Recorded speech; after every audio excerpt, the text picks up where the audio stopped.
Bom dia, com muita alegria que estamos juntos nesse dia 2 de agosto, segundo dia do nosso trido da vida consagrada masculina, para podermos preparar-nos a ser santos com a presença de santos sacerdotes e também com a presença de irmãos consagrados na vida consagrada masculina. Rezamos por todos os padres, rezamos de modo muito particular pelos padres do nosso carisma, por aqueles que são seminaristas, por aqueles que se preparam nesse caminho da vida consagrada masculina. Então, que São João Maria Vianney, padroeiro universal de sacerdotes, nos dê santos e numerosos sacerdotes ao nosso carisma, mas também à Igreja como um todo, à Igreja Universal.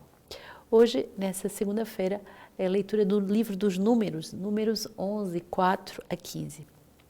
Os próprios filhos de Israel se puseram a chorar e a dizer: quem nos dará carne para comer? Lembramos-nos do peixe que comíamos por um nada no Egito, dos pepinos, dos melões, das verduras, das cebolas e dos alhos. Agora estamos definhando, privados de tudo. Nossos olhos nada veem senão este maná. O maná era parecido com a semente do coentro, que tinha a aparência de bidélio. O povo espalhava-se para recolhê-lo, e o moía em moinho ou pisava num pilão, cozia-o em panelas e fazia bolos. O seu sabor era o de um bolo amassado com azeite. Quando à noite o orvalho caía sobre o acampamento, caía também o maná. Moisés ouviu o povo chorar, cada família à entrada da sua tenda, e a ira do Senhor se inflamou com grande ardor. Moisés sentiu-se grandemente desgostoso e disse ao Senhor: por que fazes mal ao teu servo? Porque não achei graça a teus olhos, visto que me impusestes o encargo de todo este povo. Fui eu, porventura, que concebi todo este povo? Fui eu que o dei à luz, para que me digas: leva-o em teu regaço, como a ama leva a criança no colo, a terra que prometi sob o juramento a seus pais? Onde acharei carne para comer todo este povo, visto que me importuna com as suas lágrimas, dizendo: dá-me carne para comer. Não posso eu sozinho levar todo este povo, é muito pesado para mim. Se queres tratar-me assim, dá-me antes a morte. Ah, se eu tivesse encontrado graças aos teus olhos para não ver a minha desventura. Hoje nós vemos uma página muito importante na vida de Moisés. Moisés, ele está na frente do pastoreio desse povo por chamado de Deus. Não foi ele que se autoproclamou chefe desse povo. Moisés profetizou o maná a pedido de Deus, não foi ele que inventou o maná. E o maná é esse alimento do céu, esse alimento espiritual. Mas eis que o povo murmura contra ele. E agora, não só para além de se reunir para murmurar, esse povo chora pelas cebolas do Egito. Esse povo chora por aquilo que ele deixou outrora. E Moisés, chamado a ser esse pastor do rebanho de Deus, ele vai ter uma palavra muito forte. Por acaso fui eu que concebi todo este povo? Deus confiou um povo a Moisés, mas não foi ele que gerou esse povo, não foi ele que concebeu esse povo. Ele não é o autor dessas vidas espirituais e dessa constituição desse povo espiritual. Deus confiou esse povo ao pastoreio de Moisés, mas não é da sua iniciativa. Tal como uma comunidade não é da iniciativa de um fundador. Tal como uma casa não é da iniciativa do responsável. É uma obra de Deus, é Deus que concebe, que reúne, que traz para o seu seio. E aí, vamos ver o coração ferido de Moisés. Moisés que tenta fazer a vontade de Deus, Moisés que tenta conduzir esse povo como Deus vai lhe ensinando e mostrando, inclusive através do maná, e esse povo que reclama, que chora, que murmura e que só fica pensando nas cebolas do Egito, isto é, no alimento terrestre, nas consolações passageiras. Fui eu quem dei à luz esse povo para que me digas: leva-me em teu regaço como a ama leva a criança no colo, a terra que prometi sob o juramento a seus pais? Onde acharei carne para dar a comer a todo esse povo? Como é que Moisés poderia responder a todas as solicitações de desejos carnais daquele povo? Dar-nos carne para comer. Eu não posso sozinho levar todo esse povo, é muito pesado para mim. Essa experiência na vida de um responsável, ela é fundadora de uma nova etapa. É o momento em que o responsável diz, olha, eu com as minhas forças humanas não dou conta, esse pastoreio é pesado demais para mim e não sou eu que tive a iniciativa dessa obra. E vai mesmo ao ponto de pedir a morte. Isto é, se me tratas assim, Moisés diz, eu não aguento mais, dá-me a morte. Se eu tivesse encontrado graça aos teus olhos para não ver essa minha desventura. Foge esse momento de toque dos limites, toque das frustrações, toque do abismo, foge esse limite em que o Senhor vai de verdade tocar o fundo das forças de Moisés, que é chamado a levar um povo, mas um povo que é cabeça dura, um povo que é ainda muito superficial, um povo que é muito imaturo. Pastorear pessoas imaturas é muito difícil. Pastorear pessoas superficiais, mundanas, cheias ainda de desejos mundanos, é muito difícil. Quanto mais o rebanho é jovem, quanto mais o rebanho é superficial ainda nas vias espirituais, tanto mais difícil é levá-lo para o seio das profundezas que Deus tem para nós. E Deus dá justamente esse alimento do maná, esse alimento simples, celeste, mas justamente que vem purificar o nosso paladar com tantas mundanidades, mas o povo, em vez de agradecer e ser grato e confiar que Deus dá o alimento certo, muitas vezes a pessoa diz, mas eu não fiz isso, mas eu não rezei isso, mas eu não tive... Mas, meu Deus, a tua vida espiritual está nas mãos do Senhor, é Ele que te dará aquilo que você precisa. É Ele que te dará aquilo que Ele mesmo quiser te dar. Então não temas, confia a tua alma, confia no pastoreio daqueles que foram instituídos pastores, aqueles que governam a comunidade, governam a tua casa de aliança, governam aquela paróquia, governam aquele movimento. Aceita confiar. E aceita receber um maná dia após dia. Aceita que o alimento que Deus te dá, mesmo se te parece insípido e insuficiente, acredita, é aquilo que você precisa. Agora usa a tua fé, agora amadurece e une-te ao Senhor. Salmo 80, e o meu povo não ouviu a minha voz, e Israel não quis obedecer-me. Então os entreguei aos seus corações endurecidos, para que sigam seus próprios caminhos. Se o meu povo me escutasse, se Israel andasse em meus caminhos, eu lhe prostraria os inimigos num momento e contra seus opressores lhe voltaria a minha mão. Os que odeiam o Senhor o adulariam e o tempo deles teria passado para sempre. Eu o alimentaria com a flor do trigo e com o mel do rochedo o saciaria. Bonito perceber que o Senhor vem nos dar um outro alimento, que não é um alimento passageiro, mas muitas vezes nós estamos nas nossas obstinações. Nós achamos que sabemos aquilo que nós precisamos para ser salvos, para ser maduros. O meu povo se obstinou, ele não quis obedecer-me. Eu creio que essa é a grande dor do coração de Deus, essa também é a grande dor do coração dos pastores. Muitas vezes vemos as almas obstinadas, achando que sabem o que é melhor para elas e que não querem escutar o Senhor. Podem até ir até renegar um chamado porque estão tão obstinados naquilo que querem fazer, que não escutam a palavra do Senhor. O Senhor queria te alimentar com a flor do trigo, isto é, com a Eucaristia, e com o mel do rochedo, que te saciaria, isto é, a palavra de Deus. Flor do trigo e mel do rochedo. O mel que sai do seu coração aberto, que é a palavra, é esse mel que vem tornar doce tudo que é amargo na nossa vida, porque traz um sentido.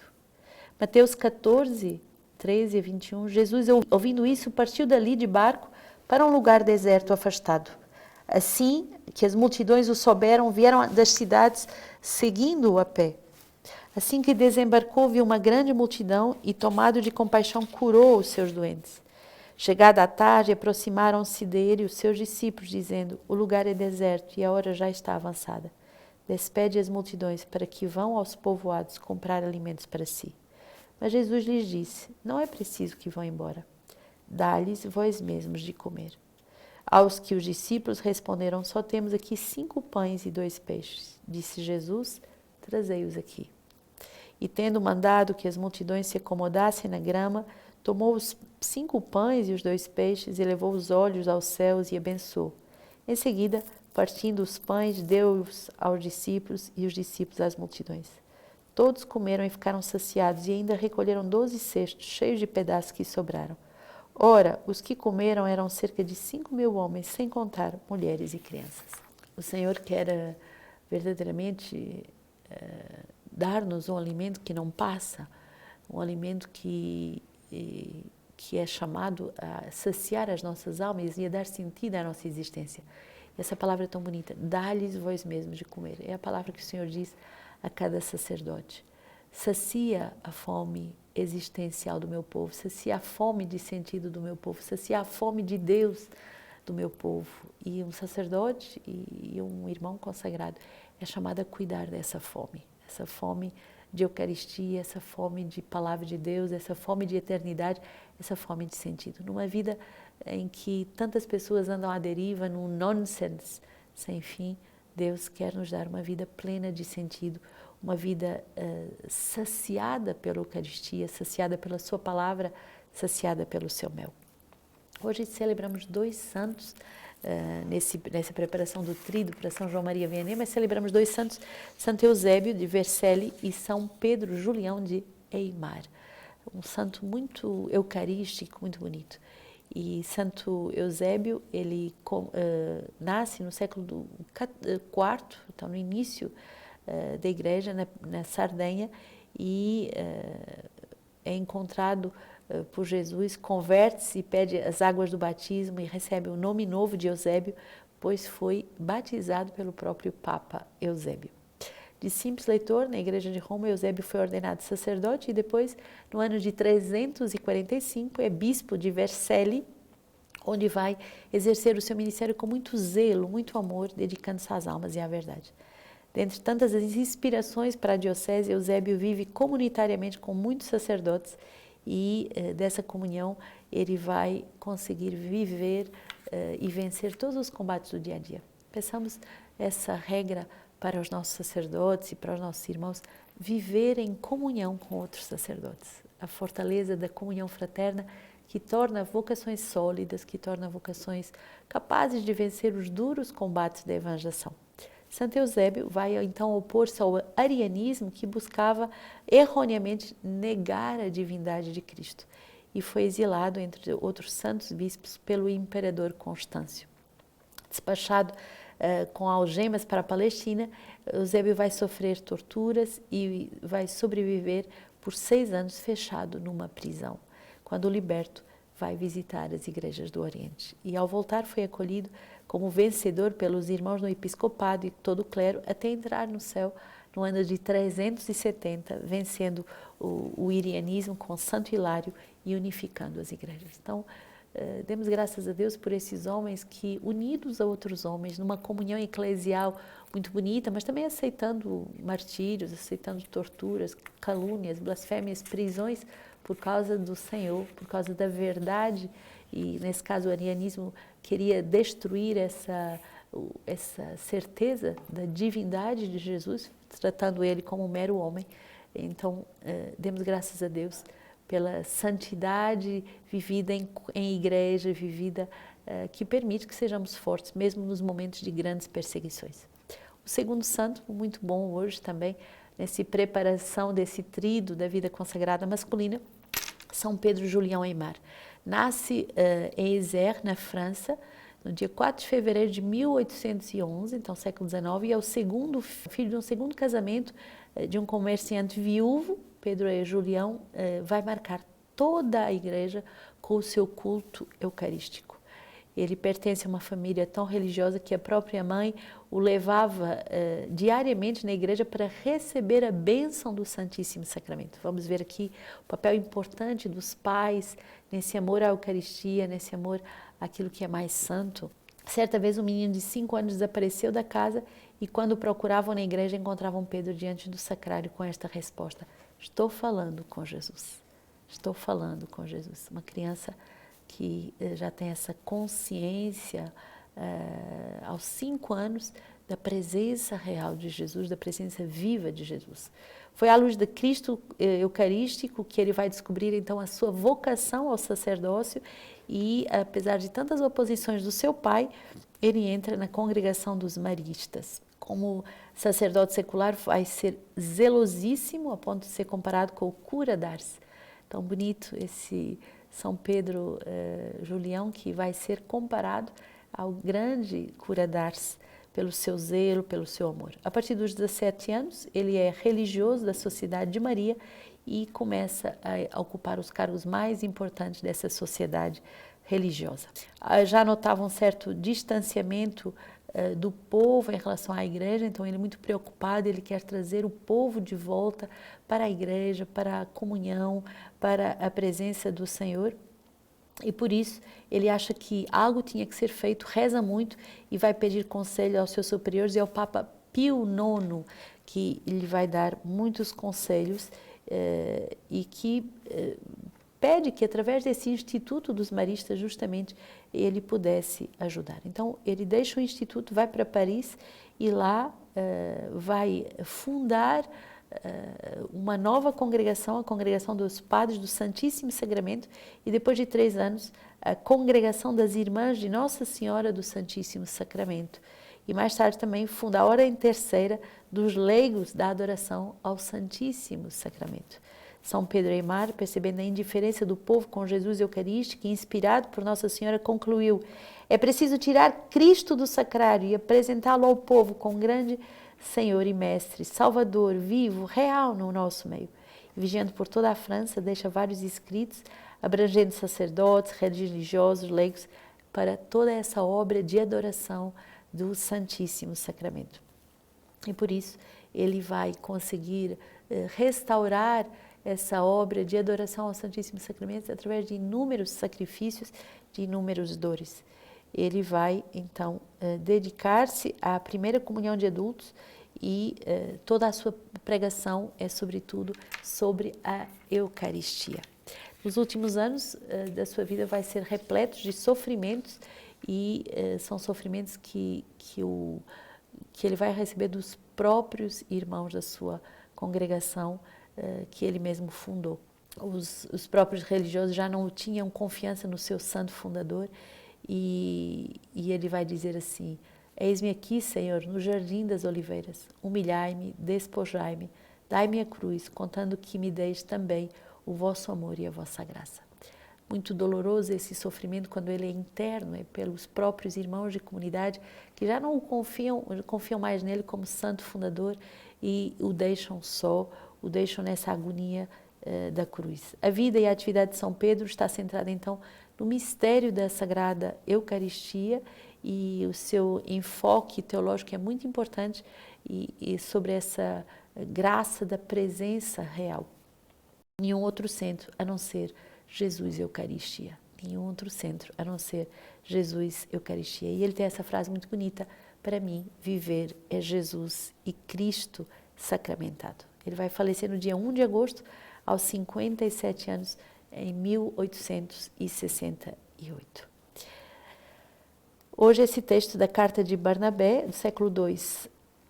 Deus abrogou, portanto, a fim de que a nova lei do nosso Senhor Jesus Cristo, não submetida ao jugo das necessidades, contenha a oblação não feita pelos homens. Pois disse-lhes em outro lugar: acaso mandei eu a vossos pais, ao saírem do Egito, que me oferecessem holocaustos e sacrifícios? Ao invés, ordenei-lhes que nenhum de vós escogite o mal em seu coração contra o próximo, nem façais falso juramento.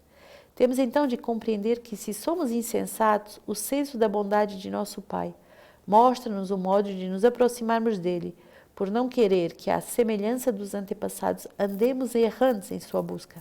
Por isso, ele nos fala assim: sacrifícios para o Senhor é um coração contrito, odor de suavidade, o coração que glorifica aqueles que o plasmou. Com todo cuidado, irmãos, investiguemos o que se relaciona com a nossa salvação, para que o maligno sedutor não se insinue em nós e nos lance fora da nossa vida. Sobre isso ele fala também em outra passagem: porque jejuais para mim, diz o Senhor, de modo que hoje se escute a vossa voz aos brados? Não é este jejum que escolhi, diz o Senhor. Não é o homem a humilhar a sua alma? A nós, porém, diz: este jejum que eu escolhi, diz o Senhor, quebra toda a cadeia de injustiça. Desata os laços, os pactos dos violentos, deixa ir livres os oprimidos e rasga todo o contrato iníquo. Parte teu pão com os famintos. Ao veres um nu, cobre-o. Faz entrar em tua casa aqueles que não têm teto. Fujamos de toda a vaidade, tenhamos ódio profundo pelas obras dos caminhos maus.